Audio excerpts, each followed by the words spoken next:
Where are we? Where are we?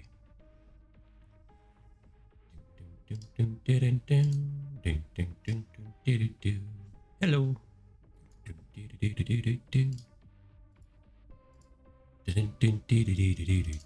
There we are. Introducing clip timeline. Ooh. Oh, that's kind of neat. New features. Feature 90 seconds. Wasn't it always 90 seconds? Wasn't it always 90 seconds? Apparently not. Apparently not. Okay, let's see what was next. Calibrations. Calibrations. See, that's how good the tracking is. The operator's head is not quite this wide, but Rusty's head is. So if here, now I'm scratching the side of Rusty's head.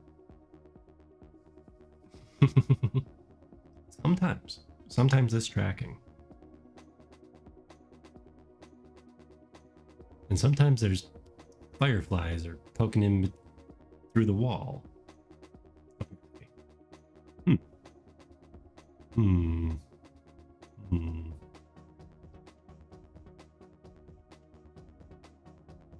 To unlock all the trackers.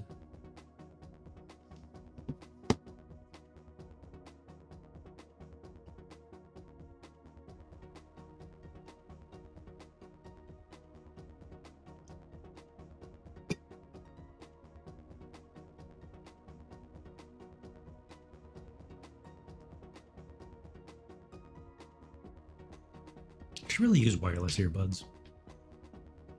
I don't think I have that much Bluetooth interference around here. There we go. Some music. How is it? Is it too loud? Let's find out. Testing. Testing. Yeah, it's a little loud. It's a little loud. How about now? How is the music? Testing.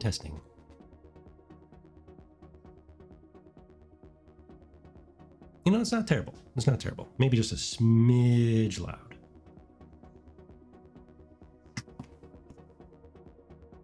There we go. Okay, a smidge. Where's my meter to turn down the smidges?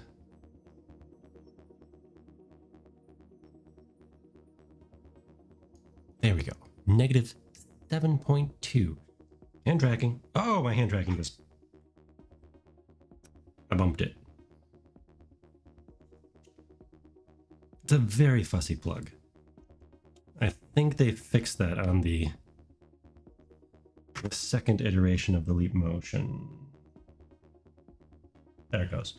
I think they fixed it on the second iteration of the Leap Motion when they made it wider. I really want one. Should see how much they go for on the market. It's probably hideous. It's probably hideous.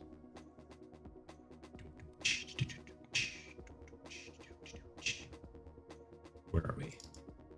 Tracking.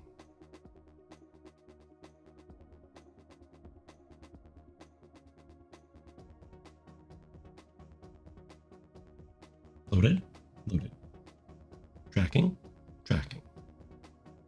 Yep. We're tracking all right.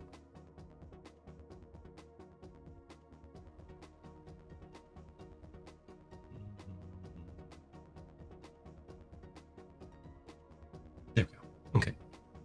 And you...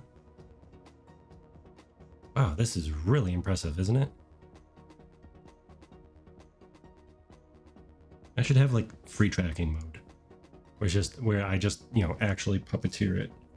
We're gonna go with the lazy tracking tonight, or lazy holster. I don't feel like wearing the full chest piece, which isn't much. It's really not that bad.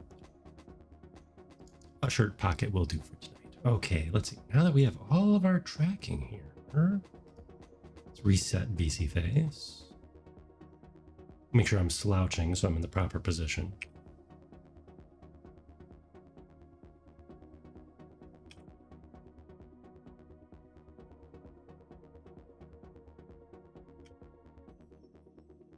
There, now I can look down. Upon ye. Okay. As always, we have YouTube. I don't think I've posted anything in a minute. It has been a busy time. Minimize that. Scooch that over here. We need a going live. And then we'll be good. Copy link address. Doom, doom, doom, doom. Rusty stream alerts. Live.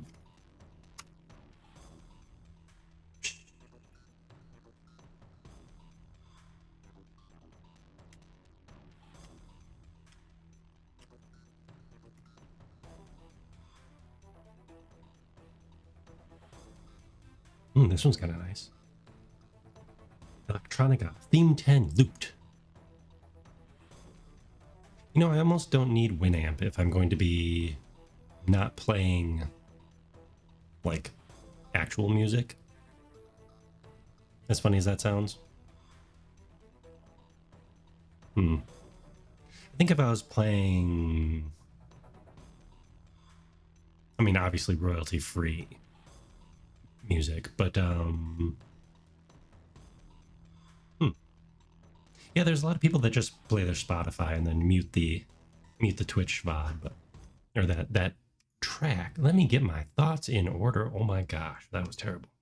Okay, so yeah, there's a lot of people that just have it set up so the second track gets muted, the second audio track, and that'd be the track that y'all are hearing, or that Twitch VODs are going to have. So if you're watching the VOD on Twitch, it'll just be like nothing. Much like what just happened here. That was weird. Okay. Where was I? Oh yes, the muted Twitch VOD audio track, because in OBS you can separate it. And in Twitch, you can separate it so that Twitch uses track 2. Yeah, I think I have that set up for mine too, but it's just a duplicate of track 1 because I play the same background music, pretty much the same background music, unless I'm playing a game, and then it's no background music except for the game. And well, we're gonna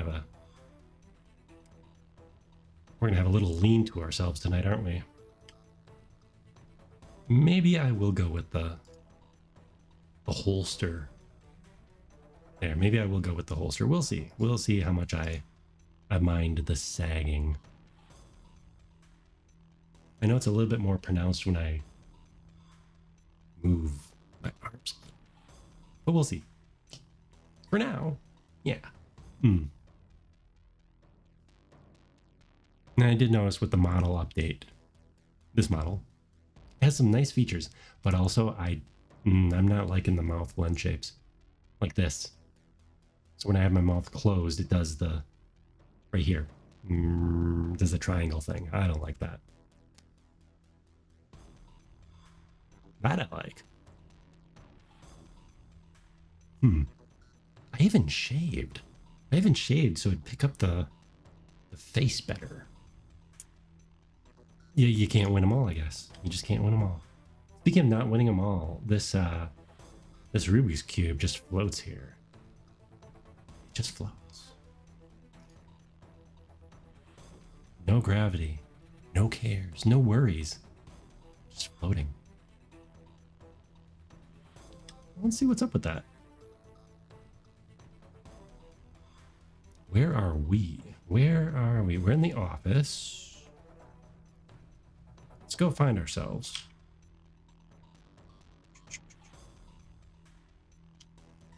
Let's go find out where we're hiding. Here we are. Here we are. Hello, us. Hello. Okay, so there's the Rubik's Cube. It has a collider. It does have a collider.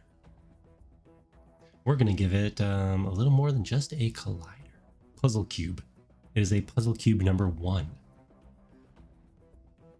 Does that mean there's different puzzle cubes? I wonder. I wonder. Nope, just puzzle cube 1. There might be more, but I didn't import the entire package because I didn't need all of everything. I already have too much stuff in here. It did separate itself. If you look, yeah, you can see that. It did separate itself. So if you look down here, there are different, there are definitely different packs, asset bundles, asset packs. And they kept their names even if they came from different places. Like, I brought them all over from one project. Nope, they separated themselves all out into separate folders. Oh, that's annoying. Or wait, or is it how I did this?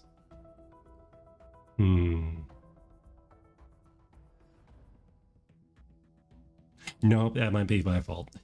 Wait, I don't remember. I think... No, they did indeed separate themselves out. Sorry for waffling back and forth on that. They did indeed separate themselves out. Yeah, that is kind of annoying.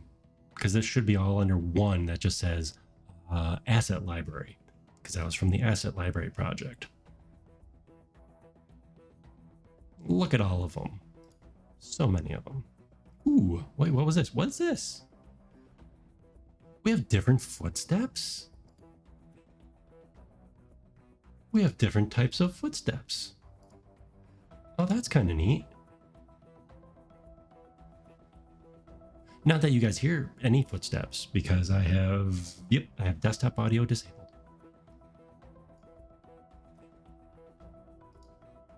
Oh, geez, what is this?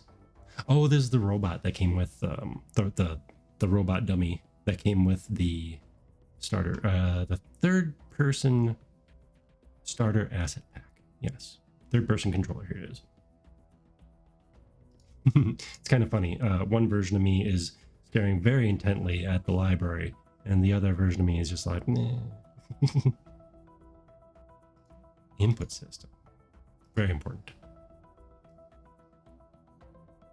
I do need to add in animations now that I know how. And now that I can blend, I can walk. Oh, this is so wonderful. This is so wonderful. Look, we can walk. It's a little tilty because I have to experiment with the yes, I have to experiment with the blending, the weights of doing all of this. But yeah, I can walk and talk. It's great. Hello. Okay.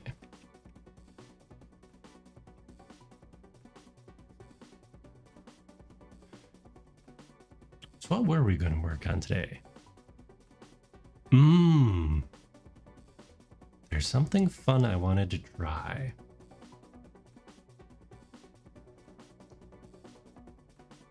Something fun I wanted to try. Well, for one thing, I have to turn these lights on and off. I added it into the other office, but not this one. Probably lights on and off and a dimmer switch would be really nice for here. So if we click this, it'll turn the lights on and off, but also a dimmer switch. That'd be super nice. Okay, we do have something new. I'll show it off if anyone asks. But it has to be asked.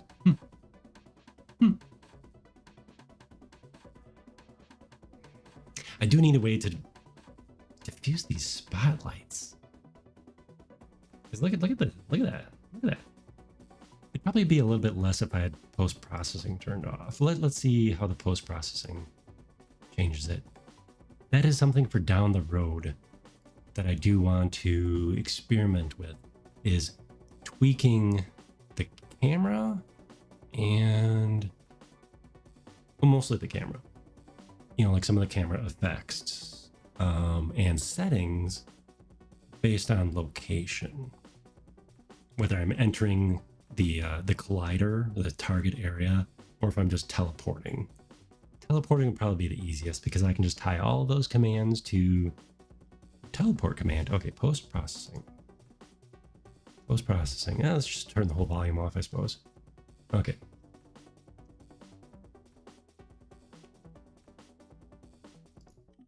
Make it nice and obvious where we are. There we are.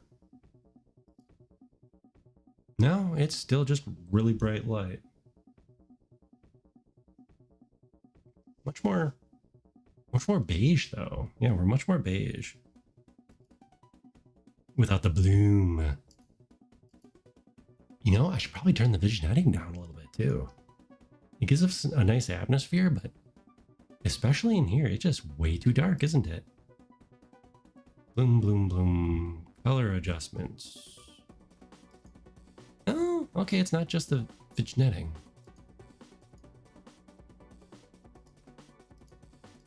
It's mostly vignetting. Okay. A little strong.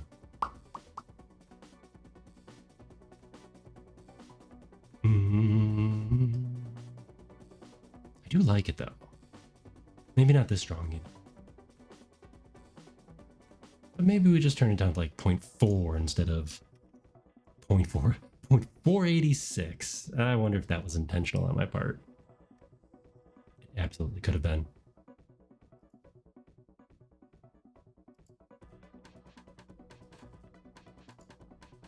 I love me the bloom though. It just really adds something. It makes it kind of a black, lighty, purpley something, but it looks so good. It especially looked good in the space station. There were all the blue, the little blue panels everywhere, little holographic panels and lights and stuff. But here, I wonder. So this is what I was just talking about. This is what I was just talking about with the per area controls. Okay, so light switch. Oh, also though, we need to add a rigid body to this. We're gonna turn off gravity because I think that'll be fun. What kind of mass should we give it? Let's give it a little damping. Not much, not much.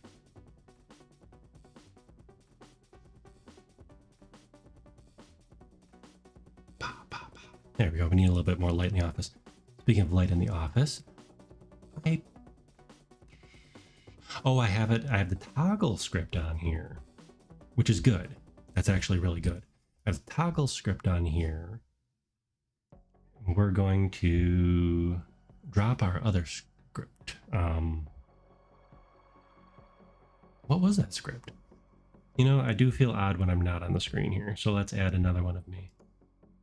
Ta-da! And we'll stick me in the top left. It's a good place to be stuck. What do I have on the other? I think it's just a event. Event trigger. Click. Do a thing. Runtime. Do a thing. So where are you? You are in the doorway. Your wall is the doorway. Your light switch. And you, because you have a toggle script, there. It's wonderful how you can link these things. So in Unreal, I'm sure this would be a nice, for the blueprints setup, where you would just drag a thing and connect, like pointer click to, you know, you'd click on this item maybe, and you'd say, oh, I'm adding an event trigger, and it'd pop up a little node. Then you would connect the node, and then connect, you know, the action over to the, you know, back into the item or something. I envision that's how it would be. Here you're kind of just doing it with the drop downs. So less pretty, but in this case, it's the same type of effect because I didn't add any script. Yes, it is accessing a script, the toggle right here. So whatever this script is doing for its toggle interact function is being applied when we're going to click it. Now there's 2 light switches here. Where's the other one? The other side of the wall. Okay. Okay. Interesting. Is there a light out here too? Is there? There is. Well, not really. Not really. There probably should be a light out here though. So we're going to add a little point light, because why not? Why not? Where's this item? Clutter. Paper lewd copy? What? A lewd copy. It's a bot. That's funny. It's a bot. I appreciate that. That's pretty funny. Destination mezzanine. Okay, so we're going to put, since this is all in the same spot, we're going to put it here. Let's make a light. A point light. Yeah. It's not going to be a very bright one though. It's not going to be a very bright one, but we just need a little bit of lighting when we're out here. Real time. Let's make it a little warmer. Maybe a 3000.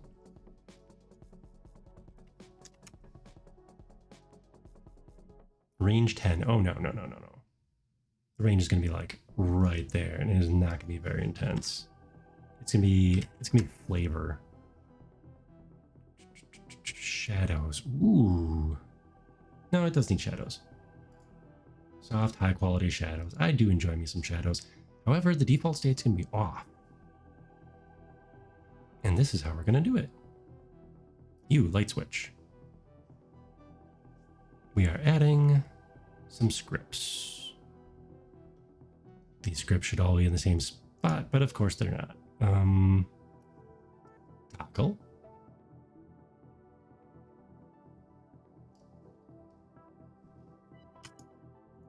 Maybe we should actually name these things.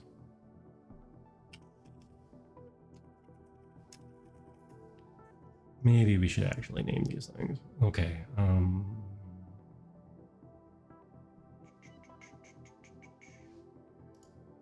You. Take that. Initial state is off.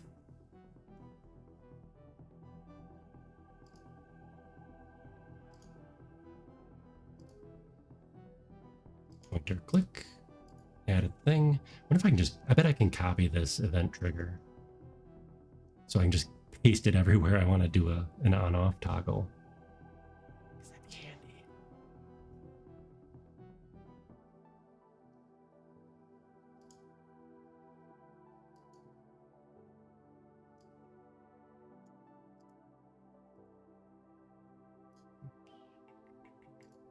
What does it do when we click it?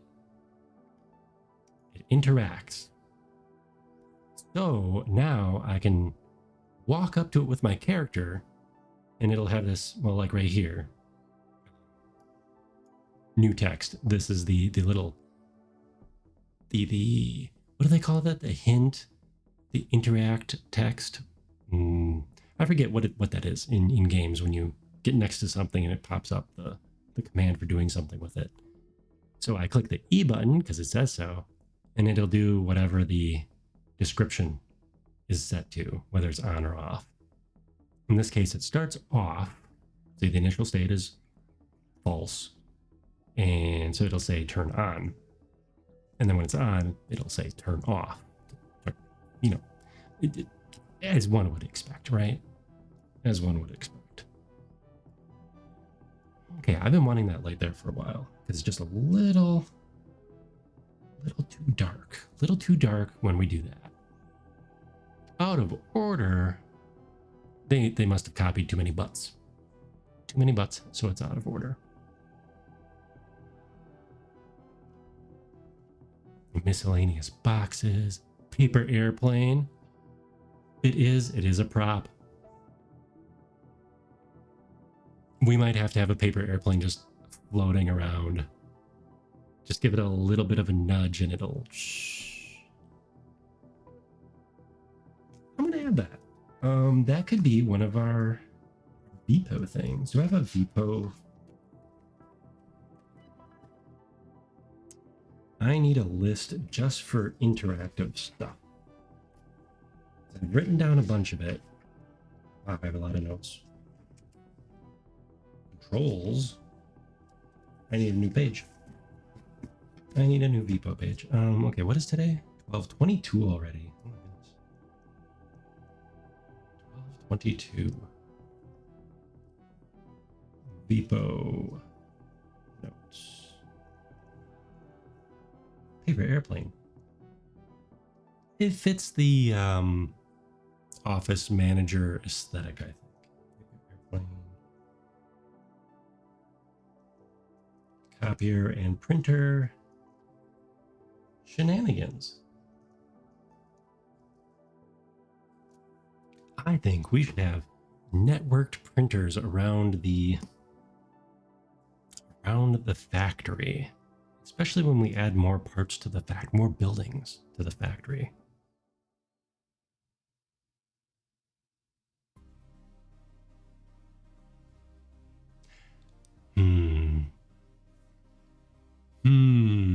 How should I do that?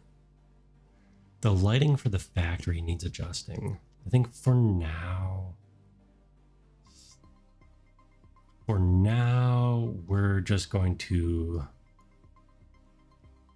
boost them all up. We have a global variable here somewhere. Warehouse. Lights warehouse. I don't? Oh, I could have swore I had a script for the lights.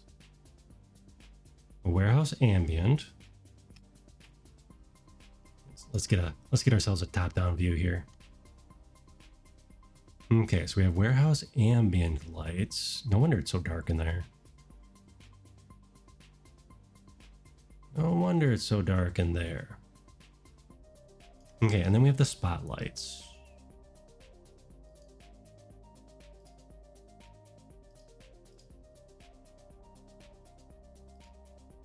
Yeah, there's a bunch of warehouse spotlights.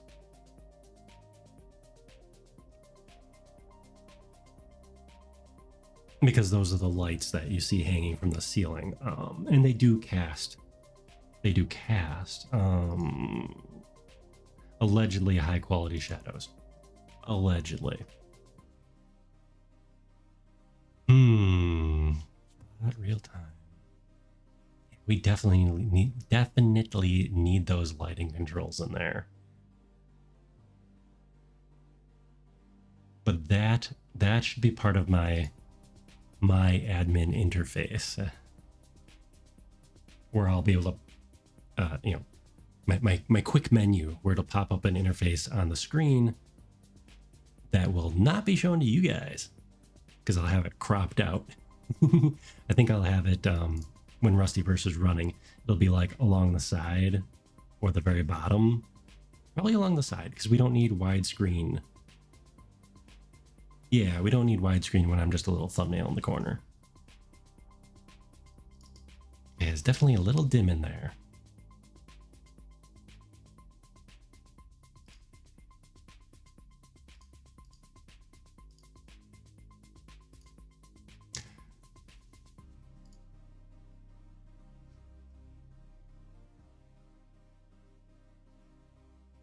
So let's see how dim.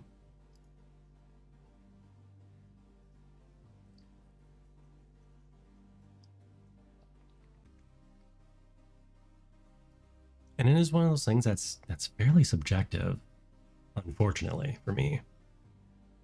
Because, I want it to look great. I want it to look great, and unfortunately, I just have my monitors as reference. Okay, so let's say we're right here.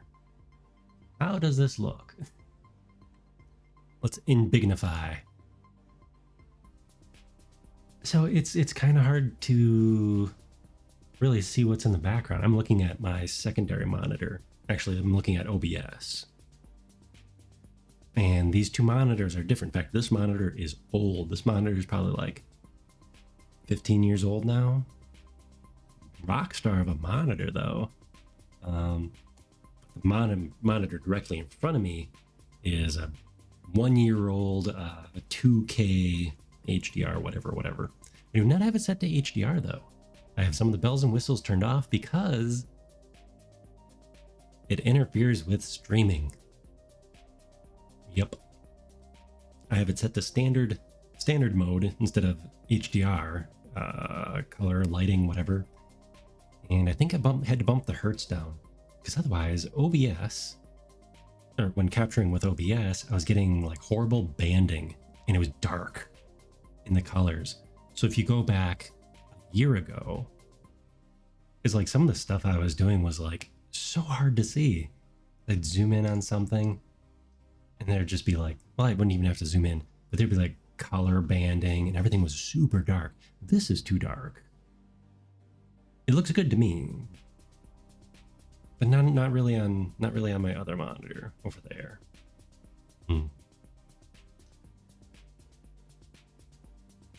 So I guess that's the thing we can fix. Or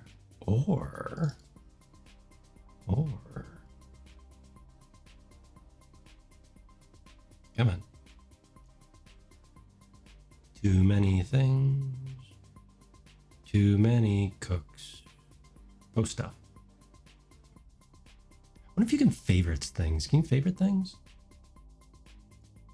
That'd be nice to favorite some stuff. I mean, I can just type post stuff, I suppose.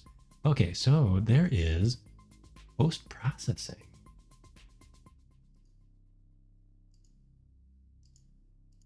So we could bump up the expose. Oh. Huh.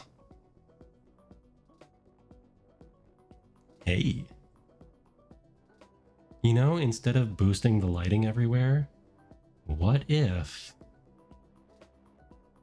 we just tweak the exposure just a little bit?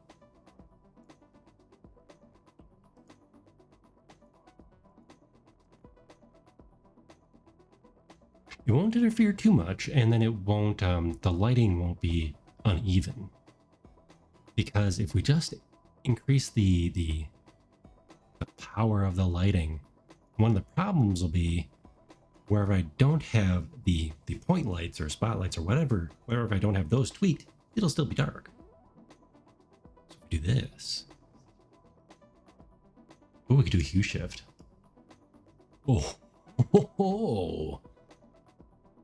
Hello, green. Oh, that's kind of nice. Not sure about the super magenta, but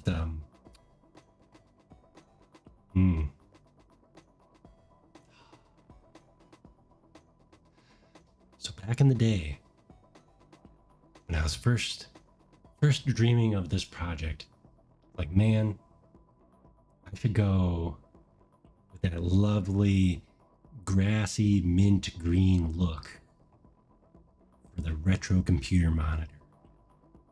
Because I have one. And we had them in the past too. The good old green. Oh, we had an orange one too. The green CRT. Monochrome CRT. I still have it. It's behind me about 6 feet that way, hooked up to the Commodore. Still works. Amazing. Yeah, it doesn't get Wi-Fi updates that, clog up its memory and make it useless in 3 years. It's really weird. Really weird that way. But one reason for going against green is chroma keying. Is chroma keying. Oh, what is this though? What is this? Oh, that's glorious. Green. It's a little too minty right now. A little too minty. Hold on. Let's do this. Make this a little bit. Make this a little bit more this. No.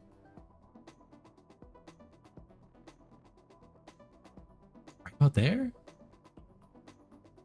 No, it's a little too yellow. A little too yellow. Let's shift that. There we go. Yeah, right around -8.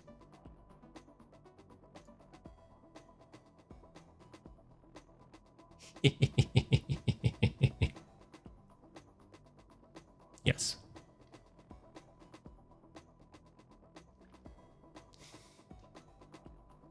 Oh no.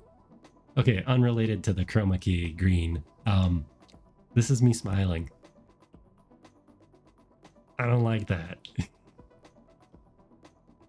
I must remain neutral at all times in order to have the disk drive look.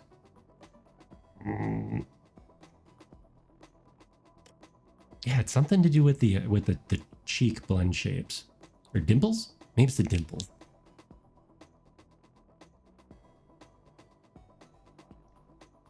There, if I frown, it's right back to normal. Yeah, so it's something with the cheeks. I can make frowny face and it looks like I'm actually talking. I wonder if there's a way to calibrate that. I think there is a way to calibrate the face markers. I know you can adjust the weights, but the problem is I think I have too many of the AR kit blend shapes hooked up. That is one problem I was running into when I was going with the overlay, the more cartoony mouth experiment. It did not look good in my mind. But, I mean, I'm not going to abandon that. I'm going to go after it again. But we're going to make it more phenome-based and cartoony. So we're going back to the cartoony look a little bit with an alternative mouth for Rusty here. And it's going to be more phenome based. So like A, E, I, O, U, you know, stuff like that. The sound, so that when I'm talking, it'll look like I'm talking instead of just this, this. Yeah, I liked this better before. When I had my mouth open, it would just be like a thin line, and if I had my mouth closed, it looked like the disk drive. Now it's got this, yeah, this H look to it. I do not like that. I do not like that. We're gonna turn off the hue shift though. Maybe that can be a fun redeem. Hue shift or color filter. Ooh. Oh, that is. That is interesting. Yeah, we're definitely turning that off. But maybe hue shift can be a redeem. Okay, but the warehouse we completely neglected. No, we didn't. We didn't completely neglect it. It's the post exposure. But yes, I think I'm controlling some of these things location based would be preferable.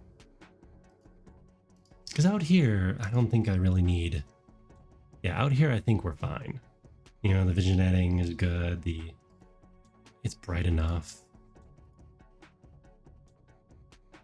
We need to crank up the saturation. Ew, oh, I'm up at orange right now.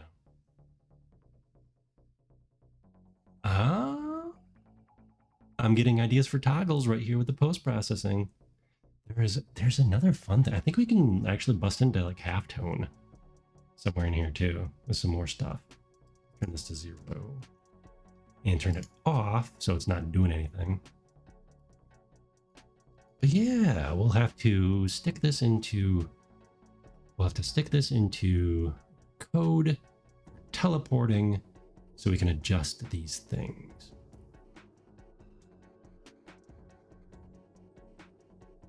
And we already do some of it because somewhere we grab the depth of field component. Somewhere. Okay, so post exposure, we'll leave it, we'll file that away.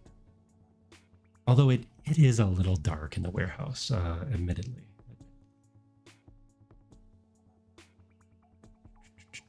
So, what's next? So we got the light switch for there. To-do list.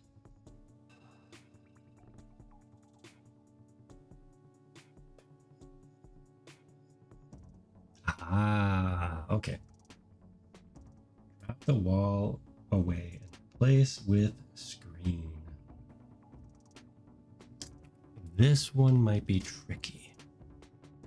This one might be tricky, but super useful. Okay, we're gonna save because this could crash everything. It'd be fun if it works though. I know I'm teasing it. That's completely intentional. So where is platforms? Here we go. Platforms, quad TV. That is a quad. It has like no depth. First of all, we're going to change the quad TV backer to be not a quad. I want it to have a little bit of depth.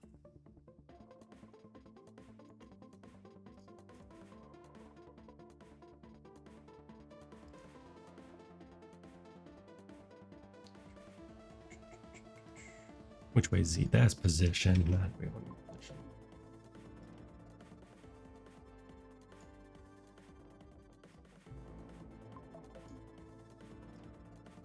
Did it actually show up? It showed up like this, almost the same size as the TV screen. How neat is that? How neat is that? Okay, almost the same size. We want it to be the same as the quad. So a quad is just, a allegedly four-sided polygon. Unity does turn it into triangles, so it becomes two triangles instead of a rectangle, square. Technically a rectangle because a square is a rectangle. Okay, we do want a box collider though. Cube.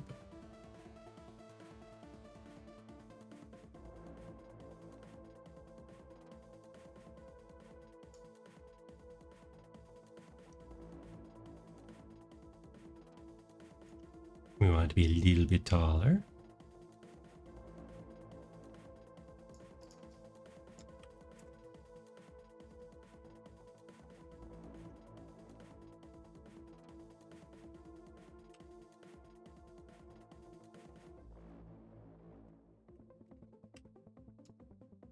So I guess pretty much the exact same size.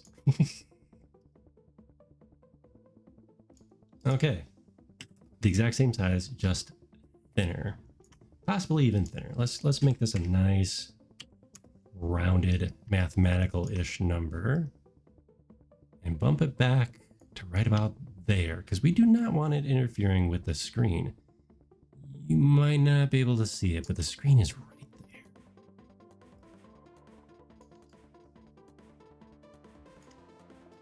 Now it won't interfere with the screen as long as it is behind it in space because this box is part of the screen.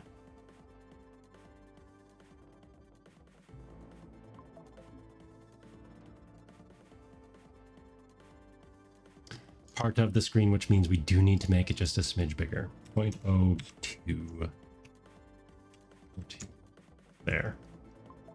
Because I did want it to be outlining it, kind of like a TV screen, kind of. Okay, let's just see how that looks. Quad TV backer uses iris. Find iris. Which iris are you? Probably this iris. I have too many irises. This is cube.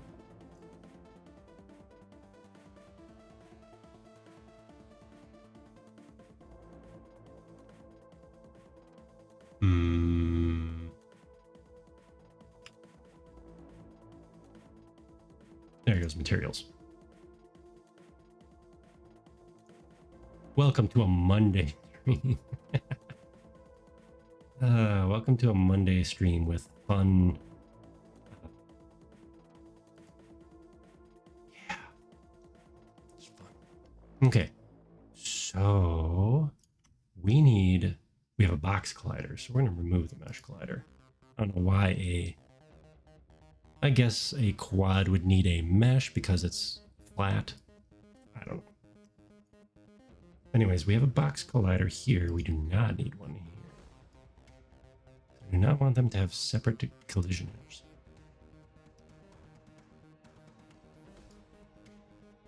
That's good. This, we will just make it invisible now. Hopefully it didn't have anything important attached to it. We're referencing it.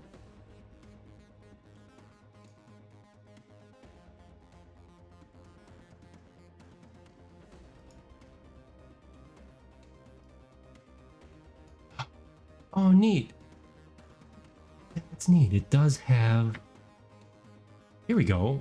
So the things, what I was just talking about, the things referencing it, I was just thinking, you know, it'd be nice if we could see what was attached to it that's not in the inspector. My angle's a little bit off. That whole properties thing on the right side of the screen. Hanging from the ceiling is hard. So the whole thing on the right side of the screen. It'd be nice to see what was attached to it that you can't see. So right above Winamp here. And we have Draggy. Draggy references it. Oh, it's right here. But here's what's inside of Draggy. So that's kind of neat. That's neat. Quad TV, Quad TV. It's the quad itself. Okay, and let's demonstrate what Draggy does before we move it around. Make sure it still works. Make sure it still works. Put that down there. Have this over here.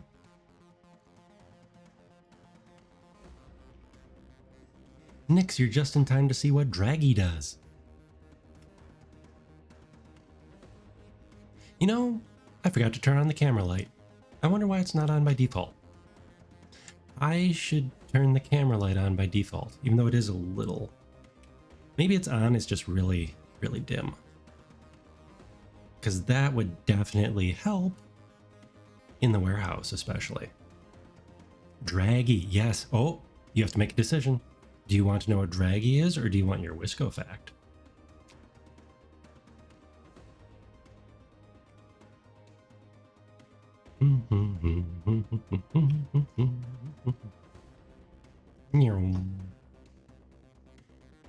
Was Draggy made in Wisco? No. Oh gosh, this is hideous. Oh, that's hideous. I am going to disable this until Spout is turned on. That's ew. Okay. That will make it both. Draggy made. We do have racetracks. We do have racetracks. I'm sure some of them have drag racing. We also have a couple of liberal cities that have drag bar events. So it depends what kind of drag racing we're talking about. Look at us go. Blue or classic orange. Yeah. Really doing the Tron aesthetic. I need to see the neutron. The neutron. I need to see the neutron. So first we'll do Draggy. And then we will dig out a Wisco fact. So we've got our TV screen right here, right? I'm just gonna pause it so that we're not super distracting. In fact, let's... Whoa, that was the wrong button. That was the wrong button.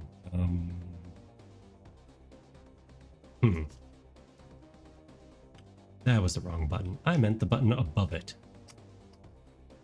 This is what happens when you don't use a Stream Decky type thing. Okay, so we're over here, right?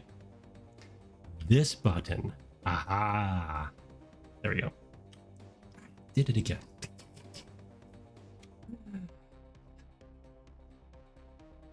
We'll get it one of these times. We'll get it one of these times. I need to fix those buttons. Okay, so we're over here. We're over here. We're facing the right way. Do that. Do this. There we go. And now, you see my cursor?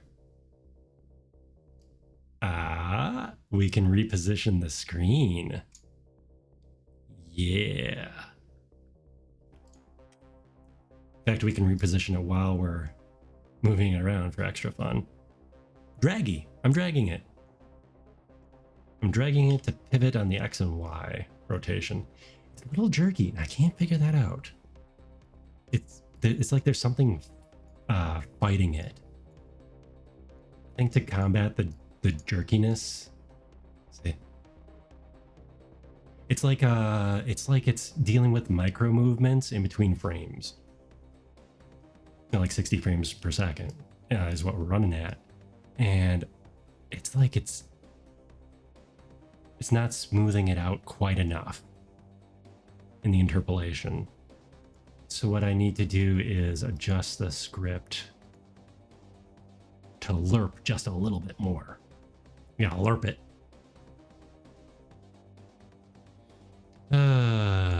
Let's see. Where are we?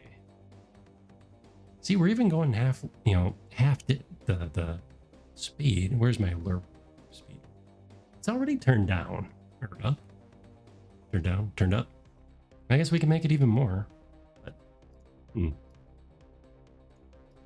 yeah, it was. This took a while to figure out. It's being obnoxious. But now we can reposition the screen. Oh, you can see it on the left side of the screen. Reposition the screen on the screen. Reposition the TV. There we go. And we can bring it with us because I do still have the grabbed script. This one? This one? There we go. So we can still bring it with us and move it around, which is hilarious because physics. But now I can reposition it too. So I got this idea from release. There we go. There. Oh no. And gravity. There goes our stream. There we go. Now it's floating away live. Now it's floating away live. Let's watch it fall. Bye. Bye myself. It was nice knowing you, stream. And still doing the picture-in-picture thing down there too. You can see the screen within the screen as we fall away. So fun thing is I can still grab it. Go like this. I should be able to. I can rotate it. I can't pick it back up from this. It's not close enough to me. But I can fling it around. So we slowly float away. And then it'll float away just like that because when I drag it, I turn off the kinematics. So it won't have any It's late at night, so I forget the term of an object in motion stays in motion. Force? No. Kinematics. Well, bye. I think do we still have the reset button? Is it that one? Hey, we do still have the reset button. Although it dropped it to the ground. So it must mean gravity is somehow there. Oh boy. Oh boy. We did it again. So, Wisco fact. Okay. Let's see. What did I have? You'll get a mini one while I pick out an actual Wisco fact. I learned via Facebook, which I still check out for mostly Marketplace. But I did see a little post on the timeline of two Wisconsin actors. One, Tony Shalhoub, who you might know from the show Monk, which was, it was a while ago. The early 2000s? Maybe? Yeah, is where he was I believe, an obsessive compulsive detective. Or consultant as detective. Solved crimes, anyways. Fun show. He's from Wisconsin. You know what? This is going to be your Wisco fact. There we go. Actors and actresses from Wisconsin. The mom from Malcolm in the Middle. I blanked on it there. The mom from Malcolm in the Middle. I was like, who is this lady he's posing with in the photo? She looks so familiar. I'm from Malcolm in the Middle. What was her name? Something Kazminski? Kazminski? Let's look her up to do her justice here. I'm from Malcolm in the Middle. Jane Kazmarek. She's 70. Congratulations.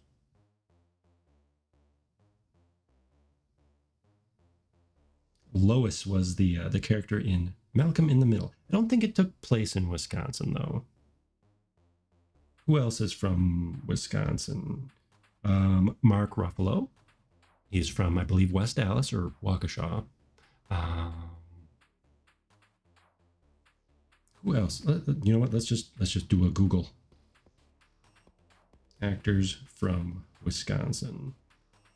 I did see that in my Wisconsin fact book, but it's a good like 10 years out of date. Wait, what? Oprah Winfrey's from Wisconsin? No. Oops, I grabbed my phone. I grabbed my tracking. What?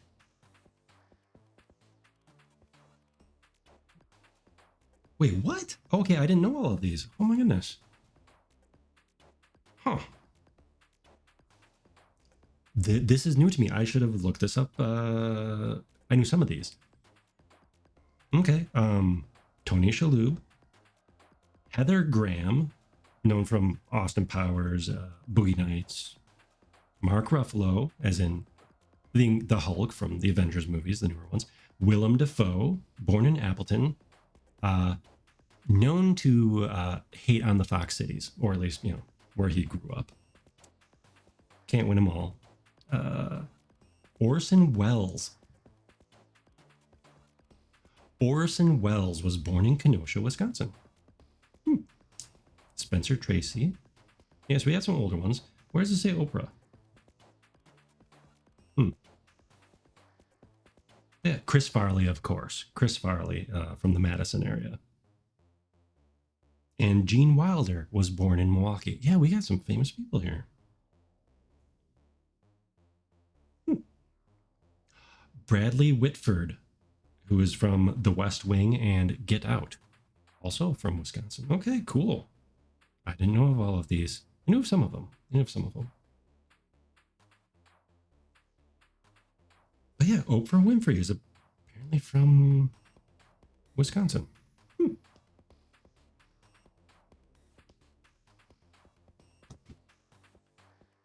Well, how about that? There's your Wisco fact. No, go away. Go away, little pop-ups. Go away, little pop-ups. Chop, pause, do to scroll. That's what happens when I have my interface can be used outside of...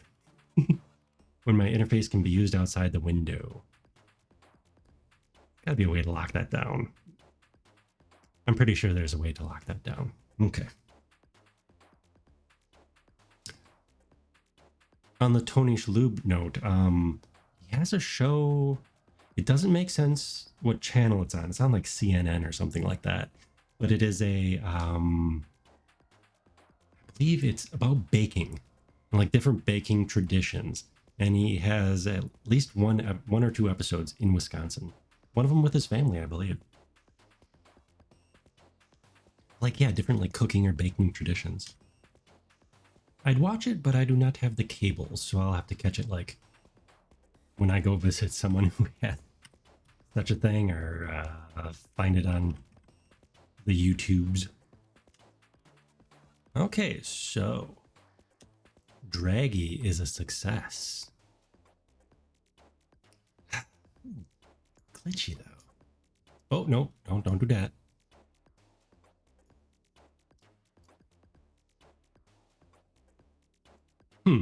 Okay, that's a little problematic.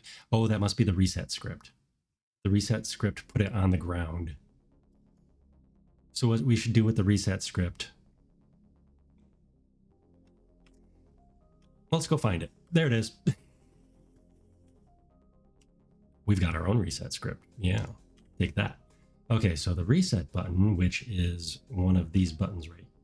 Whoa, that is. We don't need this one anymore. We don't need this one anymore. That is nice. Although, wait a second. We're using the wrong iris. And you know, I thought something was missing. I thought we weren't quite as vibrant as we could be. We're going to change that right away. Two things to fix. Okay, for one, we are probably using this iris instead of this iris. Which one?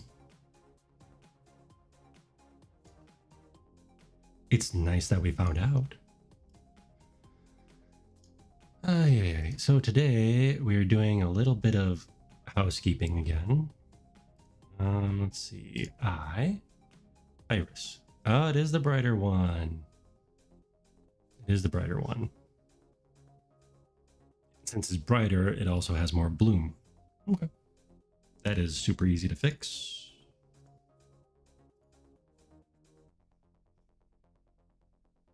Where are you? There. And oops, we need the...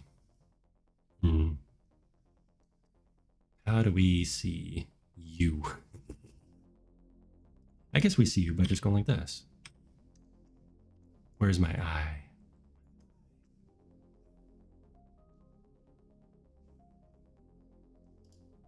You? You're in the wrong spot.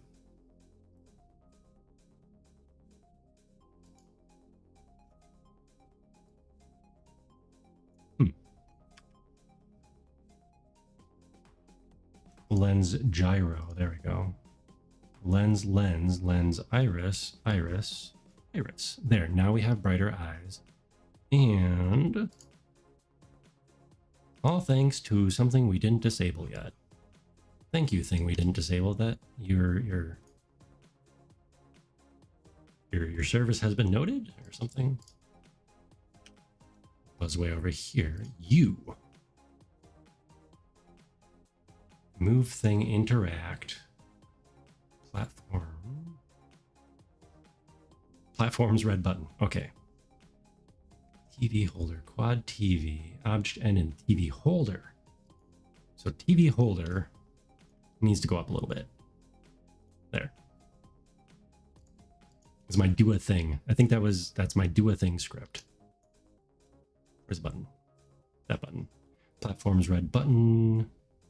Move thing. Ah, okay, it's move thing. Let's find out what move thing does. Oh, I even have a note. Look at this. Disable physics before moving or increase damping.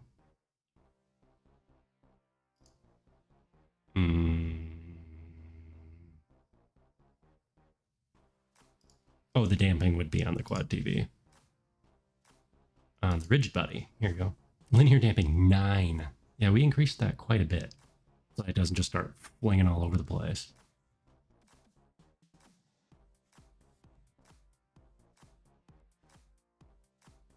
Yeah, it really depends on how we want to move it.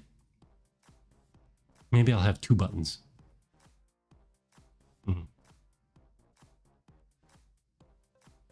Maybe not. Maybe we don't care. I think the scuff is endearing. We will stick with it. What does this one do? This one turns something on and off. Prop button, toggle on off. Studio lights. Okay, this one toggles the studio lights on and off for this area. This one is the draggy, and I have do a thing turned off. That's probably good. I think do a thing was just moving this little box as a test.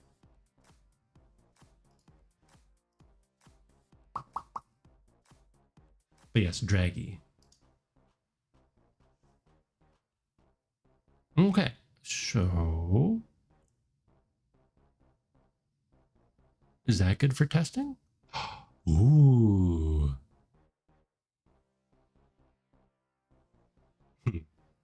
No, no, we don't want to do that. Okay, so we're going to save it because now we're going to do the thing that could crash everything.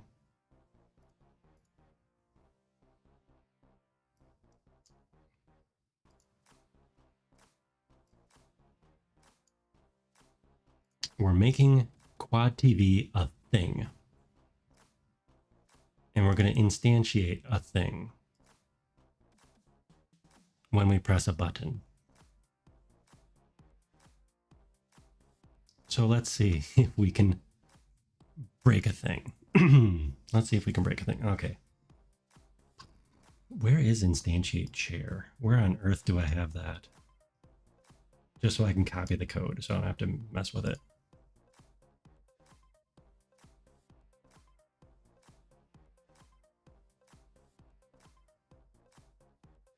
Here's stairs. Teleporting. Spout.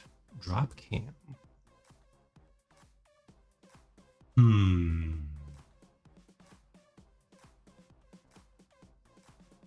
Where do I have it?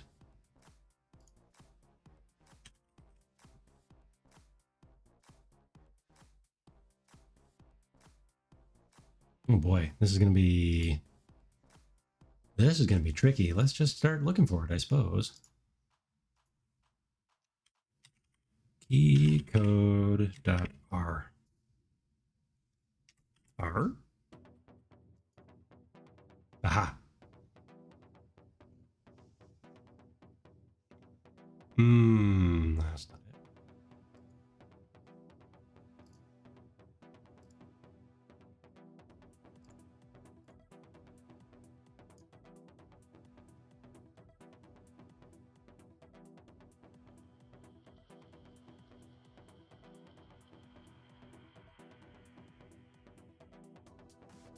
Pinchy portal item.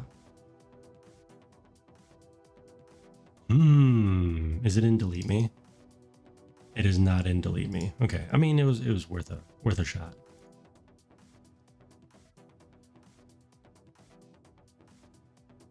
It would be just my luck that I got rid of instantiate share. Oh, actually, let's search for instantiate. Instantiate. Ta-da! Duplicate object script in player pickup and drop. Keycode R. Why didn't it find this? Why didn't it find keycode R? Okay, so dupe object. Dupe this object. Dupe this object. Remove later. Yes, remove later. You know what we're gonna do? We're gonna make a mess. We're gonna take, let's see, player pick up and drop script. Ooh, where are you? Where are you located? Probably on the player. Player pickup drop. Player pickup drop right here. And we currently have a chair. A glorious chair. And the test drop point is right there. Oh man, it'll be sad to see this go. It'll be sad to see this go.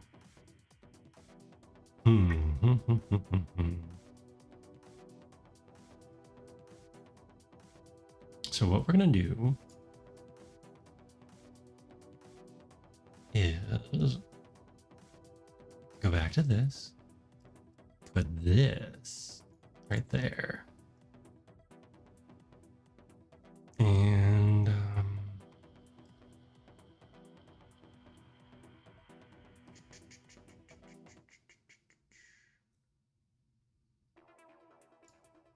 object grab point.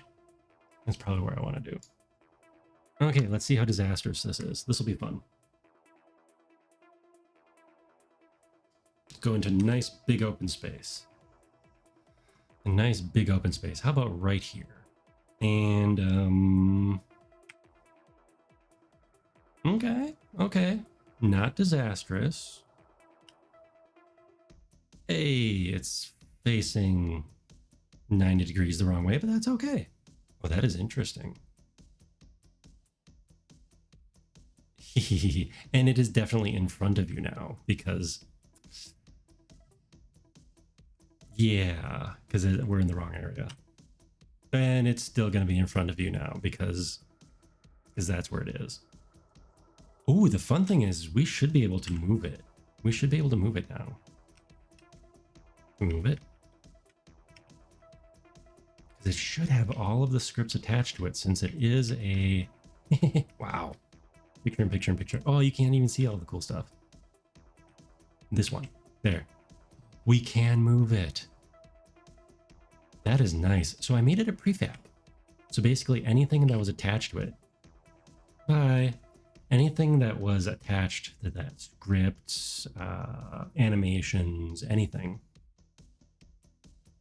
Well, now it's floating into nothingness. But it's a prefab, so we can have as many of them as we want. Like another one right here. I don't like that it's in front of me. But I guess if I wanted to fix that, I should have done something about that. So maybe face it this way. Then have it pop up. I am surprised. I'm genuinely surprised we haven't crashed from having multiple spout sources floating all over the place. But I suppose, you know what? It shouldn't crash.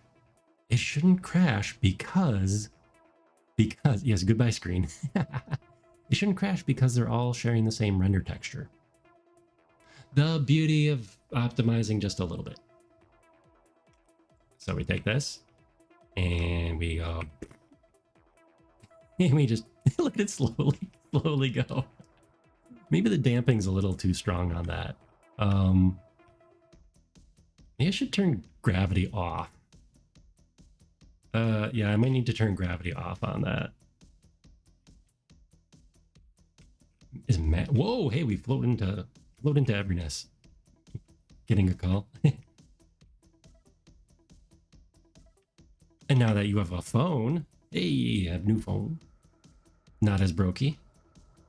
You know, gravity, I think we could leave gravity on. Okay. Yeah, we should be able to have all sorts of these. And they should collide with each other too. Let's make this more interesting. Oh, this is perfect for my whoa, this is perfect, he says. There we go. Let's make them all fight for dominance. So welcome to a Rusty Robot stream. The cool thing, one of the cool things is we can actually move these around now if I find my cursor. There we go. There we go. Welcome to the streaming Thunderdome. Now we're in a fun house. There we go. Hi everybody. Wait, what? You want to see what's on TV? There we go. Rusty's now on TV. Oh, and we're stuck. We're stuck in a collider here. We're gonna be doing the weird floaty thing, like the I have to pee dance. Look at it. There we go.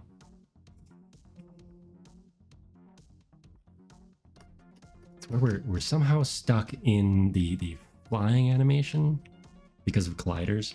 It's very interesting. There we go. There we go. Doom, doom, doom, doom, doom. Yeah, let's get out of there. Okay, where are we? Nope, we're still stuck over here. This button? This button. Okay. But you know, I think we do need just one more TV. What is it? Oh, hello. Look at me. Witness me. Oh, wait, look, I stopped that one from spinning. Get away. Get away. Get away. Get away. There we go. Look at me. I'm stuck in my own interfaces. There we go. The gremlin will save me. There we go. Look at... Look at me. There we go. We need that on the screen. Welcome in. I do need a posture check. Okay. Go this way just a little bit. So. We did have... Oh no, you're not even seeing the coolest stuff. Oh no, because we're in the green screen area, so everything's all... Bummer. That one? This one? There we go. I turned off the green screen in OBS. Welcome. We were in the green screen area, so it's only showing what the gremlin sees. Where is he? The box in the corner, the box down by Winamp, the gremlin, who is our cameraman. Okay, let's see. Hi, Suba. Wisco fact. We just had one of actors and actresses from Wisconsin. I did not know that Oprah and Orson Welles were born in Wisconsin. Or lived in Wisconsin? It's Google said Oprah, but it didn't say where. So I'm a little skeptical about that. Let's see. Harry Houdini. Another famous person. We're on Famous People Night, apparently. Yes, Harry Houdini, the famous magician, was born in Hungary, but his parents moved to Appleton, Wisconsin, when he was very small. He moved to Appleton, the city where he often claimed he was born.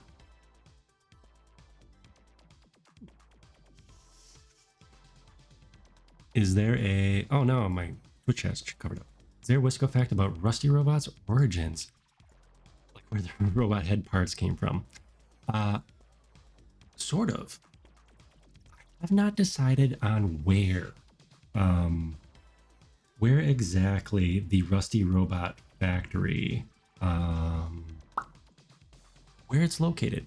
It's going to be ambiguous, but it's going to be in a kind of a like ruined former manufacturing town or factory town.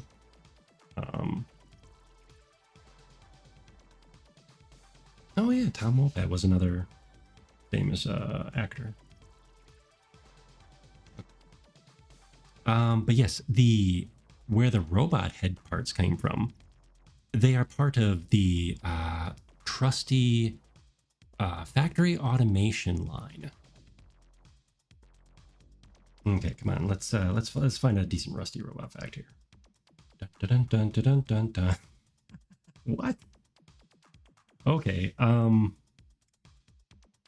Wisconsin boasts 3 UFO capitals of the world.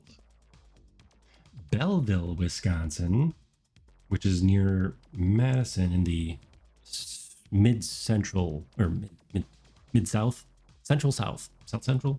Yes. Anyways, Belleville, Wisconsin, in the south-central part of the state, in the 80s especially, had a string of UFO sightings. Let's see. It lists Dundee and Elmwood. Where is Dundee's in northern Wisconsin? Oh no, Dundee's in again the middle of the state, by Fond du Lac. Let's see, where is Elmwood? That I don't know. Near Chippewa Falls. So 3 small towns, 3 small towns scattered around Wisconsin. I do the hand. I need the map. I need the map to pop up. Instantiate Wisconsin map. And it looks like I didn't add that code in yet. But yes, so if I do the hand thing, I can do it. There we go. I can sort of do it. We will... You know what? Let's teleport. Here we go. There. The hand. Okay, so this is Wisconsin. If my tracking cooperates, Wisconsin looks like a hand. Belleville would be right about here. Dundee should be right around here somewhere. And Elmwood, right around there, near Chippewa Falls. The home to one of our major beer companies in Wisconsin also. Leinenkugels. Except, ooh, I gotta check on that. The company that bought Leinenkugels closed down the main original brewery. Many sore feelings about that, and the Leinenkugel family is in the process of buying back at least not distilling, at least the brewing rights to their own brand, because they didn't like that they closed down the main brewing facility that had been there for like 100 some years. Yeah. But yeah, so a while back, Miller Coors, so Miller Brewing Company, big conglomerate based out of Milwaukee, Wisconsin, which is right around there. Yeah, they're part of a big conglomerate because somebody bought them, of course. So when they switched hands to Molson Canadian or something, I don't know. Somebody bought them. So somebody bought Miller, moved some stuff around, closed down some brands. And then somebody bought them, or, somebody bought them, imagine Pac-Man, and then another bigger Pac-Man comes along, and then another bigger Pac-Man comes along. You get too big of a company, and then just money people start buying the companies, and then buying them and buying them.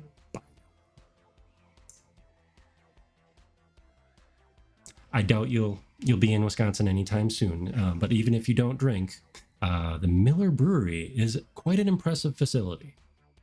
You can take tours. You get free beer at the end.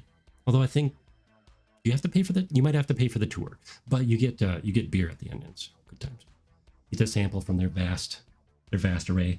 The warehouse, at least when I took a tour a couple of years ago, the main warehouse at the big brewing plant in Milwaukee, I believe it was the size of 3 football fields, stacked many stacks of beer high. Yes, it was 3 football fields in size, and it completely cleared out every 7 days at that time.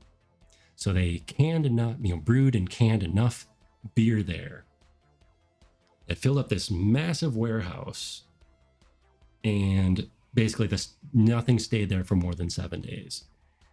Oh, that's pretty impressive.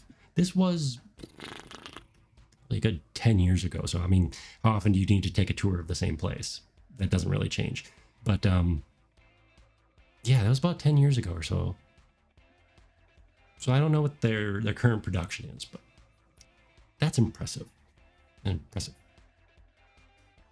You know what? It's kind of funny. Where are we? There we are. We are in the old office. We're in the old office. And there's... behind me, you can see all the stream TVs that we left behind. Still active. And it hasn't crashed. Maybe off stream, although it could be funny to end the stream with this. End it one way or another. It could be fun to see how many instances of the broadcast we can have floating around in here. Okay, but one of the things I want to do with it was come into the warehouse. And oh my goodness. Well, that didn't stay put. That didn't stay put at all. Come on. Straighten out a little bit. Straighten out. Come on. Hold still. There we go. Ta-da! We can put the stream anywhere. We can now put the stream anywhere. And hold on. We can make it even better. Look. Ta-da!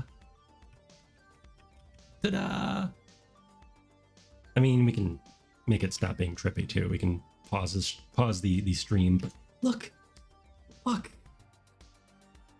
A robot head pad. I should have a head pad.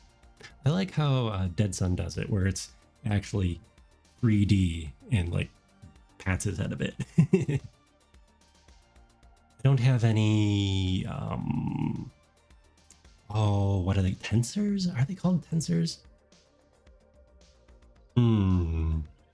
Basically when something collides, and then moves it. So I don't have any of those set up on myself. So I don't have any like bounce. This is the control of my avatar here is one way. It's the tracking coming in. Oh, and combined combined also with the controller movement, so I can walk and act. Yeah, I do want to add in. Yeah, I think I'd pat. Maybe here, I'll just pat my own head for now. But yes, I do want to add in some more springy elements. I guess they would be a little more bounce. Jiggle physics. Jiggle physics, but not how you would think, or not how is commonly thought of in VTubing, at least. Who was it? Grimmy. I think it was Grimmy when she debuted her latest model. She says, "Look, we have jiggle physics now," and she's not doing the whole girlfriend experience or whatever, you know, or fancy extra physics, we'll say. But yeah, her jiggle physics where her outfit had like some like fur or buttons or something that swayed a little bit. Those were the jiggle physics. Sent you something for after stream. Ooh, cool. I will have to take a look at that. Oh, we got money. We got money. I left some money in the just laying about. I mean, somebody left some money just laying about. You know what? I need a way to destroy these. Yeah, I need a way to destroy these because we can make as many as we want, but we cannot get rid of them. In other words, they're still out there. Okay, that's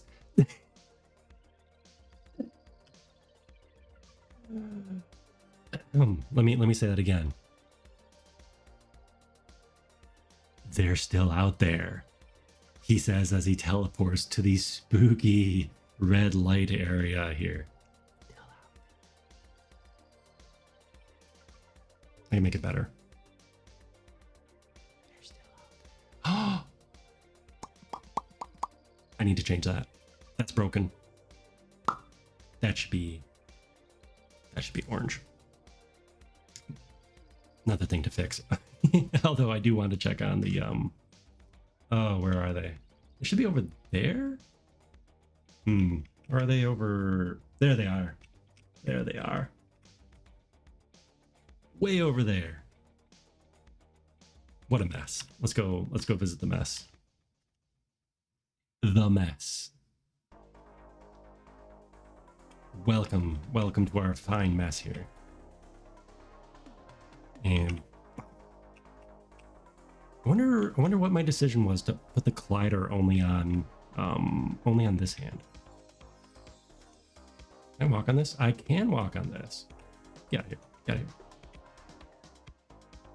Yeah, it's not a super effective collider. There it goes. But yes. Well, welcome to the stream. We have the stream and the stream. I think I need to make this two-sided again. I think I need to make this two-sided because having that plain background like that, it's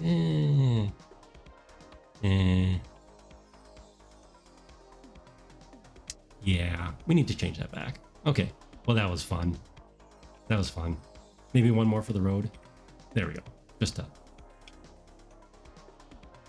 So for those that remember, through.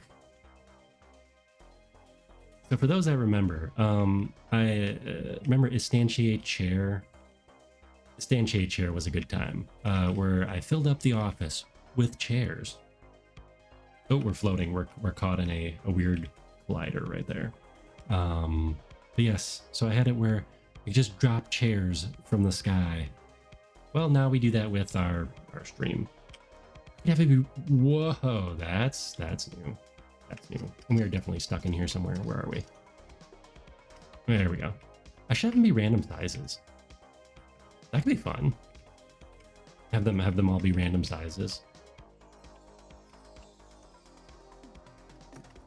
Oh, and yeah, we definitely get stuck in a weird like hover animation state right here. I think it's when we spawn inside of the collider. It must be when we spawn inside of the collider somehow. Oh, but a fun thing is we can position. I did this. When did I do this? I don't remember. I don't remember exactly, but I made it so I can drag the screens around now, and I can tilt, pan and tilt. I didn't realize I'd be able to do that with so many of them, but it definitely leads to some fun something. There we go. Hello. Oh, why aren't we doing this live? There we go. Why aren't we doing this? This is Funhouse mode here. Hello, everybody. Welcome to Rusty Stream. Welcome to Rusty Stream. We are currently stuck. There we go. Oh, let's turn off the spout. Where are we? We are somewhere in here. Hello, everybody. We're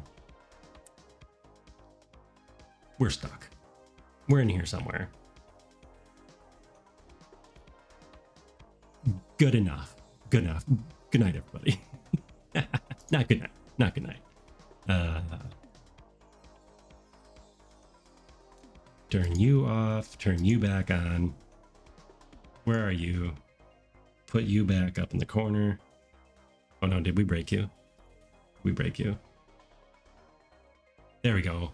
I'm back. I'm back. That was fun. I'm gonna have to remember that. Let's do grab my replay buffer, just so I know roughly where I am. Okay, that was amazing. I can now position a screen where I want. Also, oh, what did I say I was gonna do with that?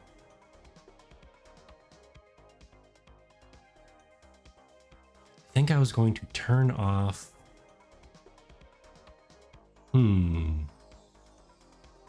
Oh no, I'm using the wrong. Yeah, now I'm using the wrong script, or the wrong thing. The wrong thing.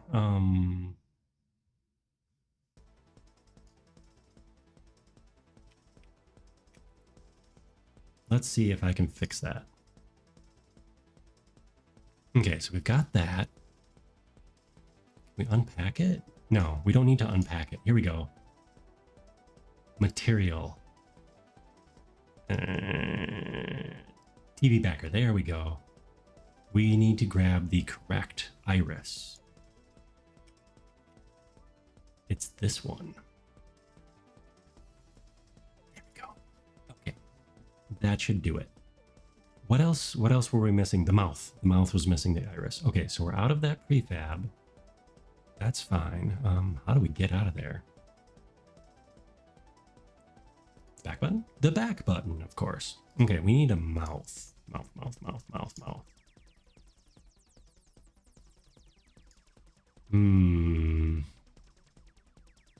Oh no, where's his mouth?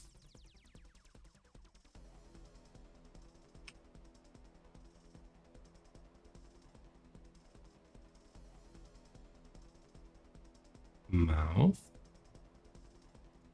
Head tray. No, that's that part. Screen. No, screen is screen. Where's your mouth, Rusty? Oh no. Did I design this as silly? I might have done this as silly. Oh no, his mouth is on his head. Ugh. Yeah, that's. We need to clean this model up a little bit. It's unfortunately it's a little subpar.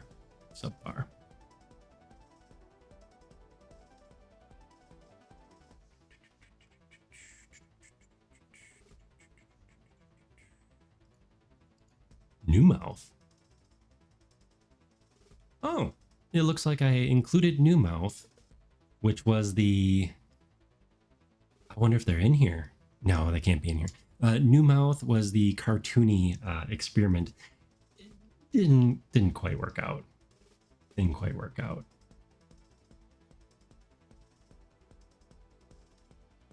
New mouth? New mouth. We will be revisiting. I did mention it earlier, but we will be revisiting the cartoony mouth because I want a little bit more animation when I'm talking. Oh, you can see it right. It's hard to gesture in the right motion when you're hanging from the ceiling. But anyways, so the disk drive. I like it. I love it. But sometimes I want it to be a little bit more animated and make actual like mouth shapes, cartoony mouth shapes, but just enough so that when I'm talking, it at least does the phenoms. And I believe with the at least the iPhone tracking, it detects the phenoms. So if I say like E, I, O, U, you know, stuff like that, I think it sends over that tracking data of the phenoms so I can attach blend shapes to them. In which case it would be changing the mouth. I don't know if I want to do 3D mesh. I don't know if I want to move the 3D mesh around or if I want to have a like a PNG or something, you know, like a flip book type of animation, 2D. I don't know if I want to have 2D over the top of this, which I might. Because right now, especially with the way the current blend shape is set up with the new model, we are way too close on that side. We are way too close. Oh my goodness. That is too close, too close. I don't like how it does when I have my mouth kind of open. It makes my mouth an H. I don't like that. So if anything, I'll just re-export this one, re-export this avatar, and change that blend shape around a little bit. I think it's my cheeks. Cheeks or dimples or something. How I had it set up before where when I had it flopped how you think it would be. How I had my mouth open, it would pinch it shut. You know. Model looks static, but if it was moving and you did the vowel sounds, you could see a close-up. Yeah, so if I switch over to like phenome based, then it'd be more like a cartoon character. So I'd go say like and instead of being the actual shape of you know, the operator's mouth from the tracking, it would be whatever, you know, like a cartoony mouth open. And that was part of an experiment. I don't think it was super successful. I think we still have it in VC Face. Did I get rid of it? Oh, I might have gotten rid of it. This one? Oh, yep, there it is. Let's see if we show up in OBS. Let's see, go back down here and zoom in. This one, it's a little hard to see.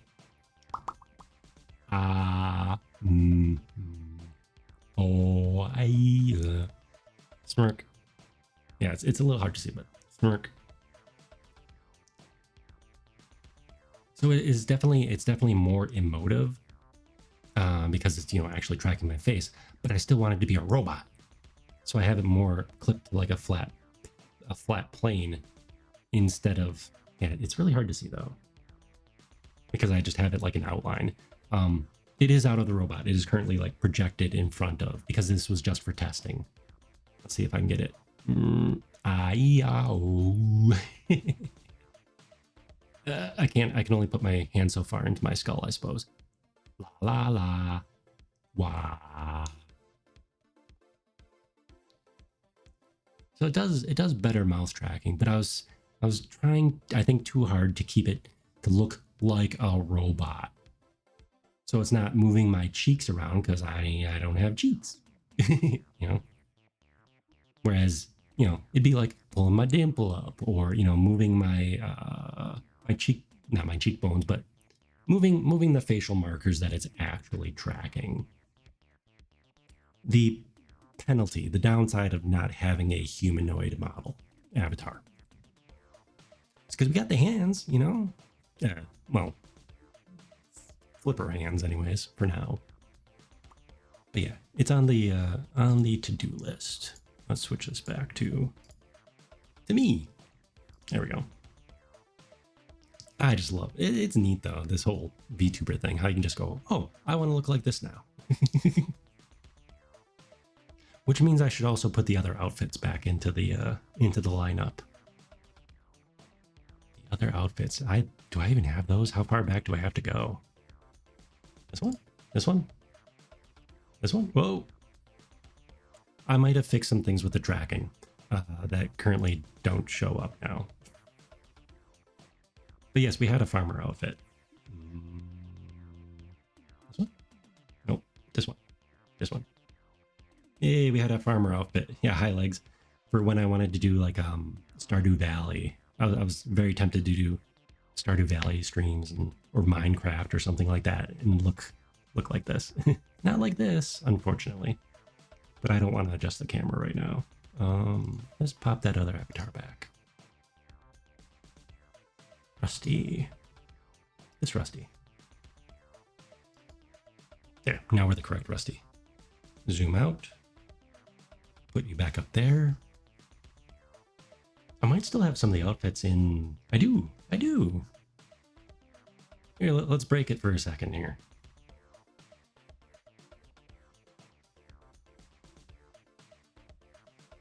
Let's go to a brighter location.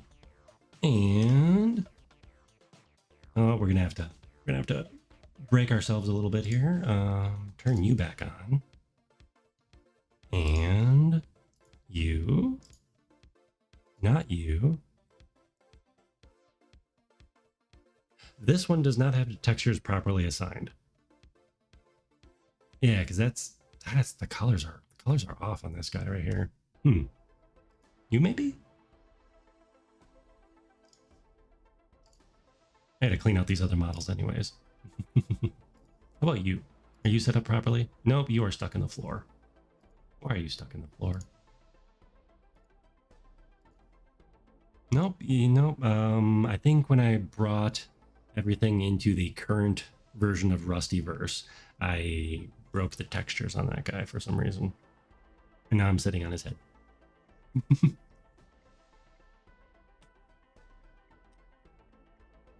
That's disturbing. Anyways, we'll turn him back off for now. But yes, one of the reasons I went with this whole low poly, one of the many reasons I went with this low poly aesthetic, the look, is because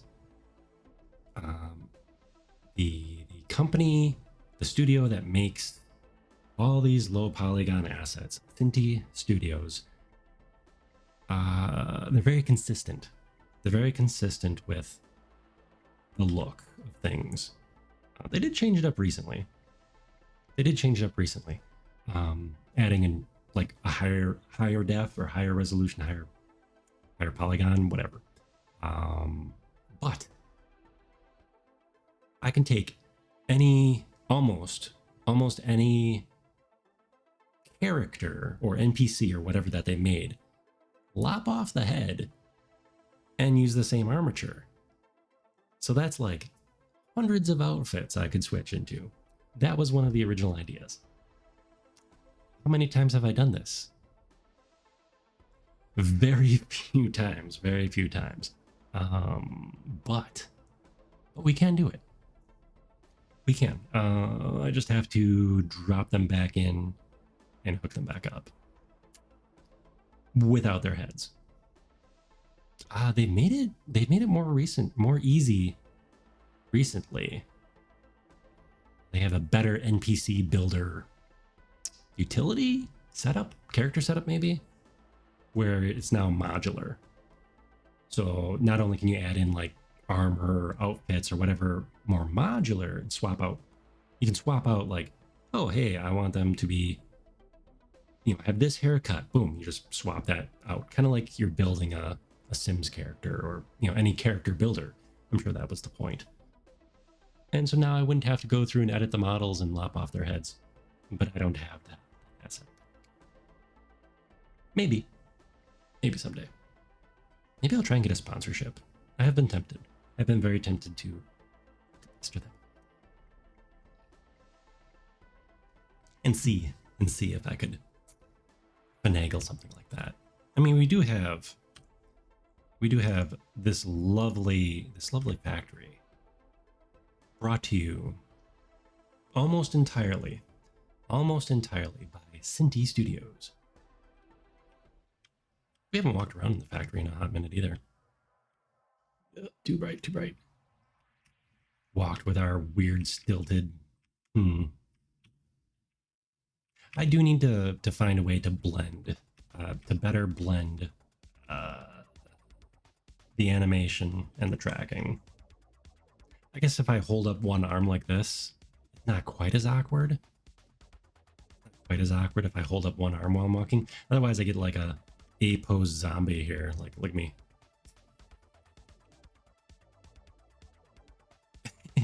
But if I lean a little bit and walk around, it's not quite so bad. There'll be some testing. Okay, now how dark is it? This is pretty dark. So yeah, early in the stream, I was looking at the monitors and comparing brightness, like what you guys see and what I see. And yeah, the background's just kind of muddy, isn't it? So one of the things I was going to work on, let's see, post exposure,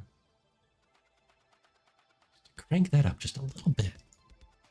Maybe not that, but make it variable. So like if I'm in a dark location, then it's still visible. Because I love the mood of being in the dark, you know. Oh, we're in the dark part of the factory where it's all collapsing and stuff. But I still want you all to be able to see. It's cozy, it's calm and muddy. Fair. I do appreciate the feedback. Everyone has different tastes, and I'm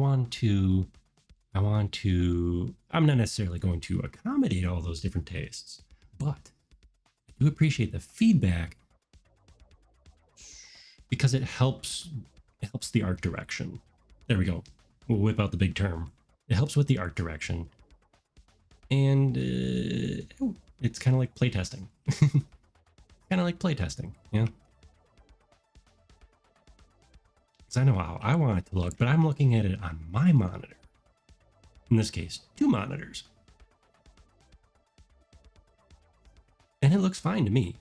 But I have my brightness tweaked up and stuff. Always here for you. Oh, thank you, Suba. So yeah, looking at the monitor. Oh, posture check.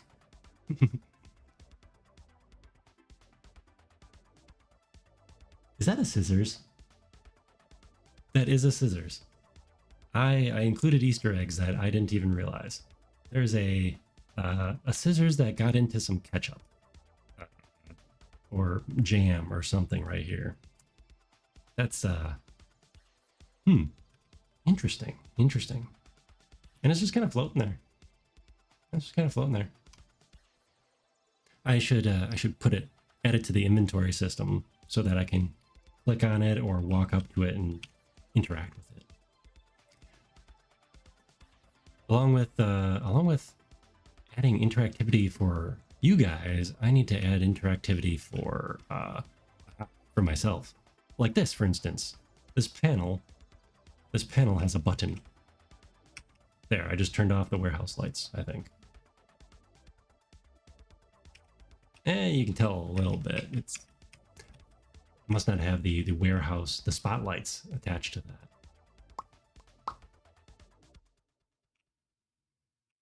So I do have lighting controls on there. Yeah, they still look on. Unfortunately, the spotlights, the circles you see up there, those are emissive textures, like my eyes. So they don't technically emit light, just like as much as I want them to. My eyes do not emit light, even though they appear they do.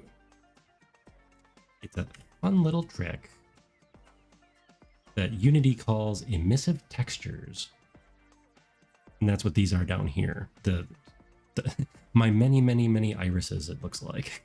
I need to clear out some old files. But we also have post-processing on.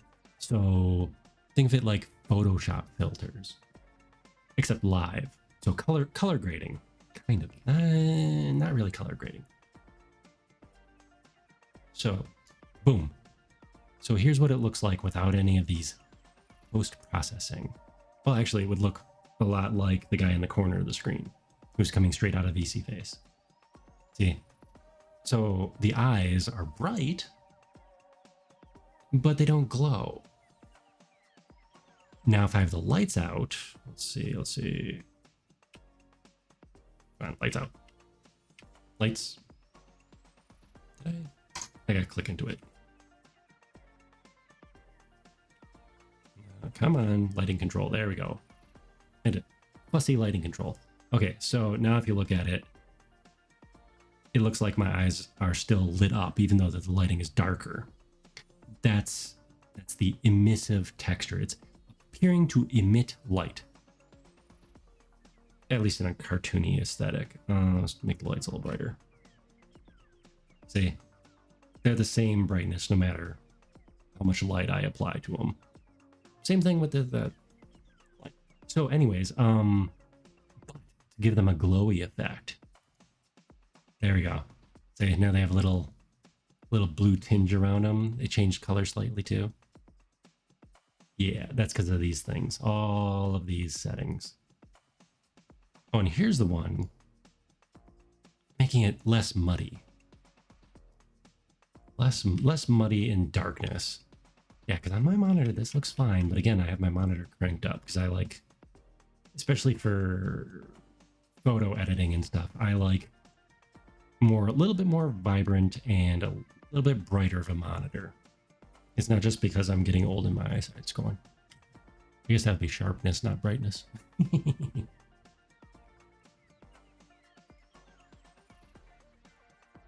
Yeah, just a little bit of exposure. Maybe even a little bit less. Yeah, but we don't need this outside or in the theoretical outside, which I will also be adding in. I'm gonna make a like happy, shiny, cartoony mode also, or location. And now I can add it somewhere that's not right here because we don't have to have the TV screen over here. We don't have to have this just be the broadcast area. This will be the main broadcast area though. This screen that we were playing with before, this screen. We don't have to have this be the main broadcast area, although I'm gonna have extra broadcasting controls over here. And more so than just these little faux buttons. Now we're in the right. Yes. The broadcast area. Hello. The rusty stream. I should put the trailer on here as like an example. There we go. Something to look at when we don't want to look at the tunnel. That might be helpful. But yeah, we can move it around. We can move it around now. This is so nice.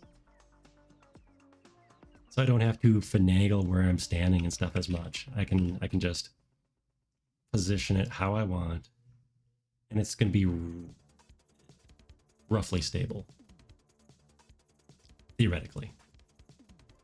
And if we want two of them, we can put it there. Or more of them. There we go. Works great. Works fantastic.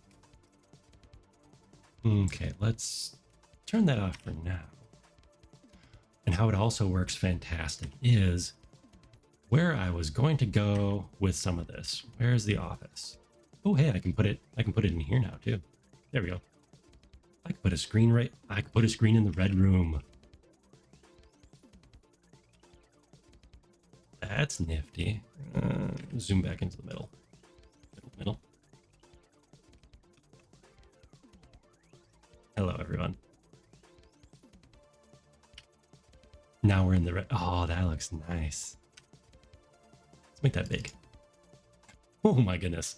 Oh my goodness. You could pose a photograph based on his face down. Oh, the I could do the free rim pose. Let's see. I would have to adjust my tracking though, because let's see.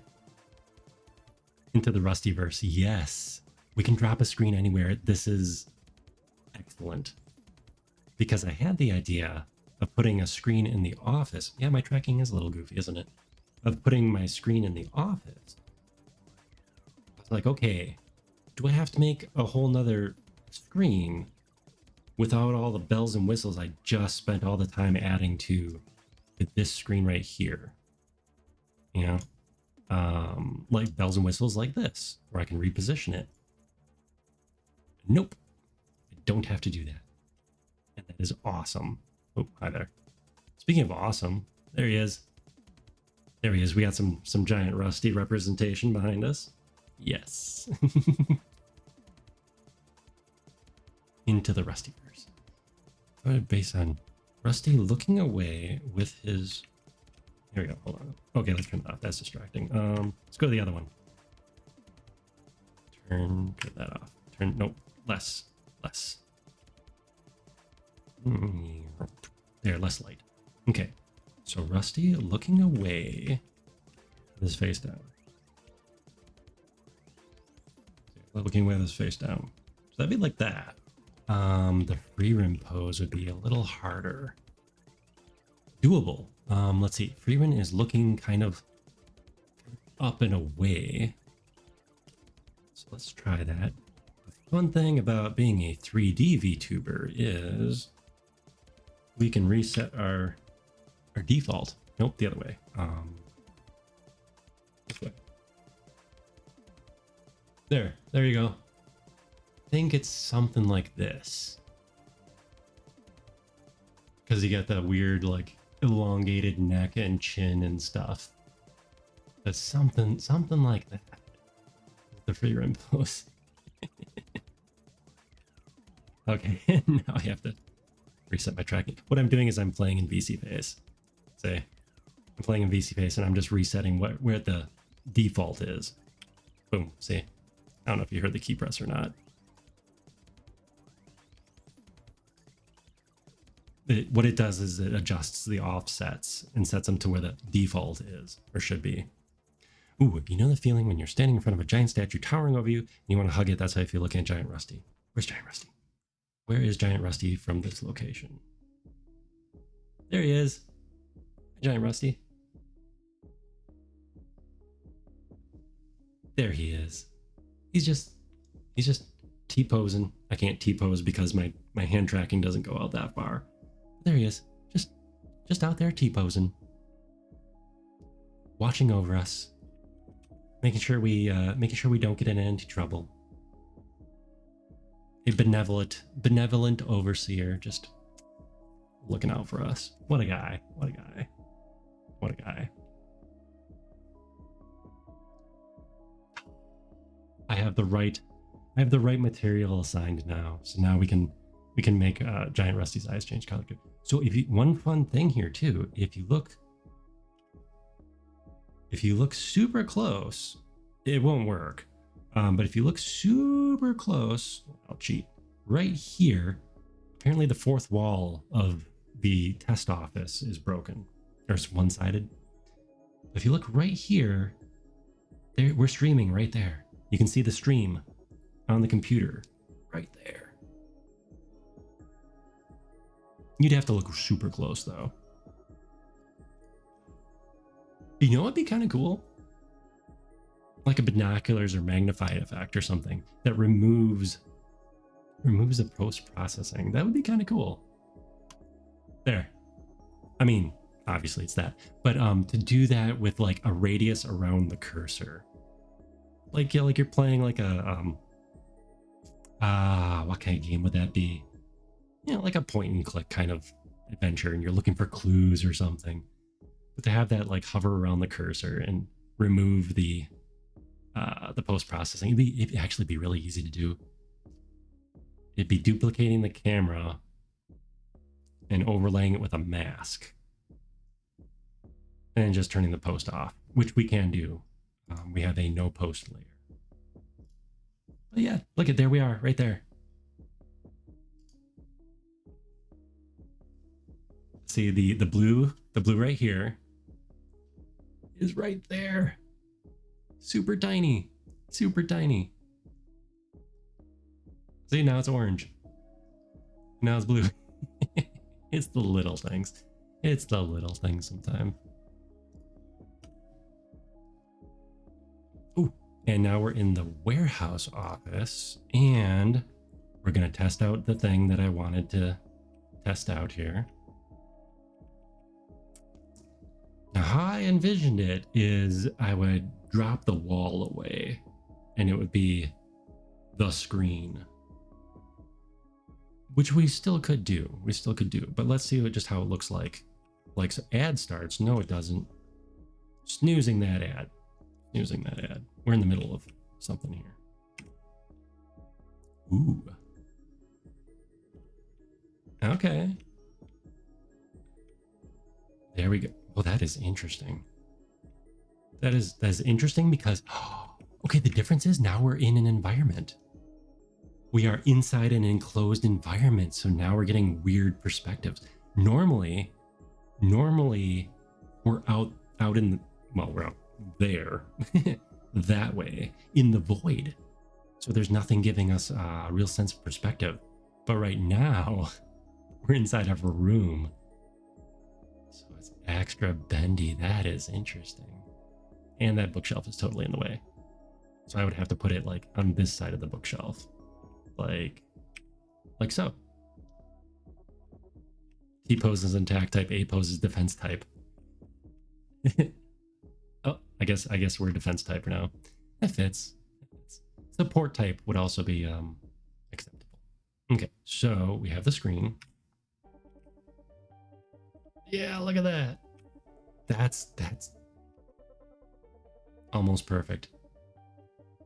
It'd be nice to have it toggleable. I just knocked that chair over. It'd be nice to have it toggleable though, so that it's always in the same location, which is going to be super easy because I'll just drop the prefab right there. Oh man, programming stuff is fun sometimes. Look at that. We got a screen right there.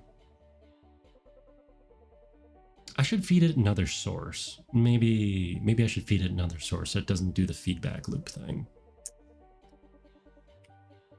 Like this, the feedback loop thing.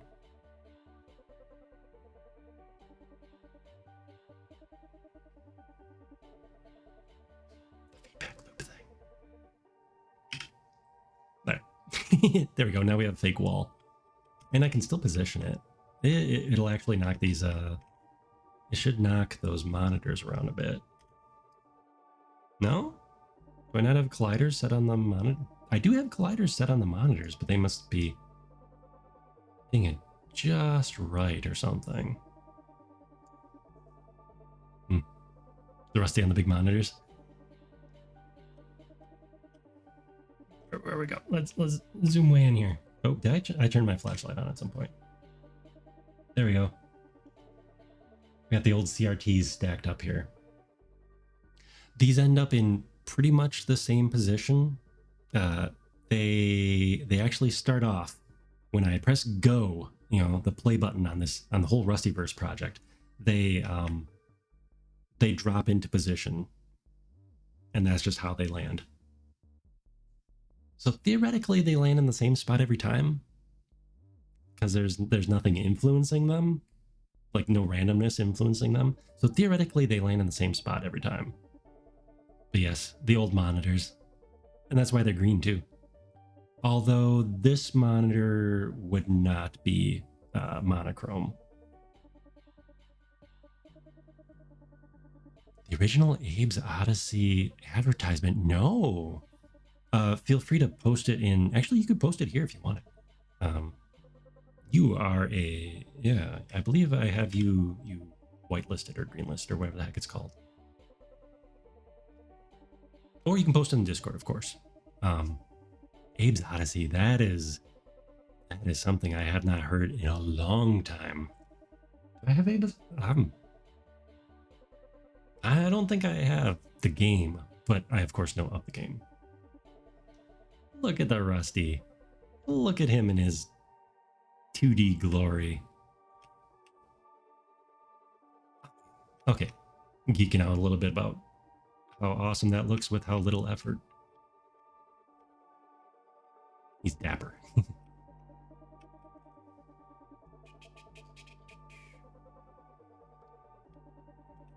And I do like that I thickened up the screen a little bit, the backer for the screen. Don't think I like how blue it is though. The spooky guardian angel entity and the rusty robot on the CRT. Ooh. Oh, okay. Yeah, I mean Abe's Odyssey's kind of nightmare aesthetic, like a goofy nightmare, very Tim Burton-y, right? All right.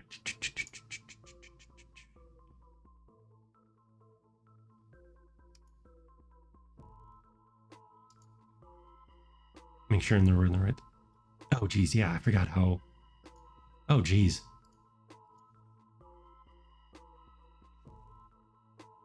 Bam. Yeah, that is. Oof. Yeah. Yeah, let's just hey look, it's Box. That's as much as I want to get into that. Yeah. Oof. Is the clock calibrated to real time? It was going to be. I don't remember if I did or not. Clock. Oh geez, which clock is it? This clock? It is this clock. No, it is not. I do want to calibrate it though to real time or random time. So every time that the camera swings to it, it resets the clock to a different time. The Oddworld games are super creepy. Yeah. There was a movie. It wasn't tied to the Oddworld games, but what was it? It wasn't tied to the Oddworld games. 9? Is that what it was called? It was like the little sack boy kind of creations, and what were they on a quest? What were they on a quest doing? The movie was a little disappointing, but it had that very same aesthetic to it. Yeah. Was it just 9? Because there were 9 of them, or he was the 9th one. Yeah. I recommend it. It's good for a watch. Just don't go into it with like super high expectations. But it has that same feel. I don't remember which studio did it. But it definitely has like a studio like a feel to it, even though it's probably not by them.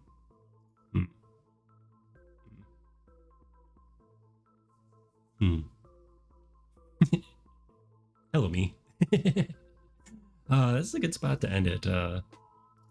Let's go full screen here. But yes, no, I do want to have the clock be either real time or either real time or random time. So every time that the screen, or every time that the camera like looks back to it. So now as if I like turn the camera around and then I come back to it, it'll have a different time. So I think that'd be fun. Oh, we have burnt through our things. Oh, cool. We've burnt through our disable-y thingies, so we are gonna go find somebody to raid. Let us go find somebody to raid. I did see some people pop online. Oh, and Suba, I'll check out your DMs after stream here. We're gonna find someone. This is the last, sadly the only stream of the week due to the holiday stuff. But next week we'll have to see. It might be like a Monday, Friday. It might be a Monday, Friday. So I think New Year's falls on Wednesday.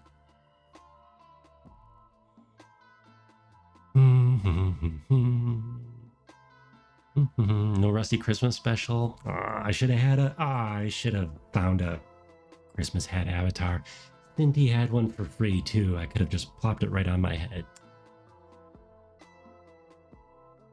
Could have just popped. Oh, I forgot to hit the filter button. I was like, who are these people? Oh, I'm not filtered. I'm not filtered. We're a family-friendly stream here.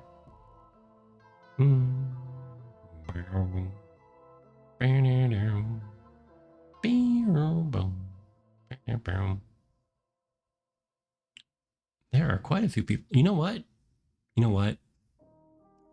Let's go hop back over. I think they had trouble last time we raided them. They had trouble with their stream. We're gonna go raid Game Grotto. They're playing Parasite Eve. So that's retro aesthetic-y kind of thing, right?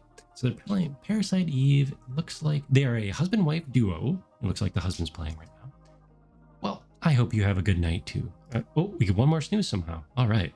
I hope you have a good day. A good day for you. Next, being on opposite time zones as myself. But yeah, no, thanks for everybody that stopped by. I think we got a lot accomplished. Getting closer to. I mean, this is so cool. I think we're doing just fine. But yeah, this is good. We'll see you all next week sometime. Take care. Oh, let's pop up a raid message so you can just copy it. Raid or raid. Let's do raid 3. Rusty raid. So there's some raids, and yeah, let's go say hi to the Gaming Grotto. Catch y'all later. And happy holidays, everyone. I'll see you, hopefully I'll see you before the new year. So have a good time, y'all.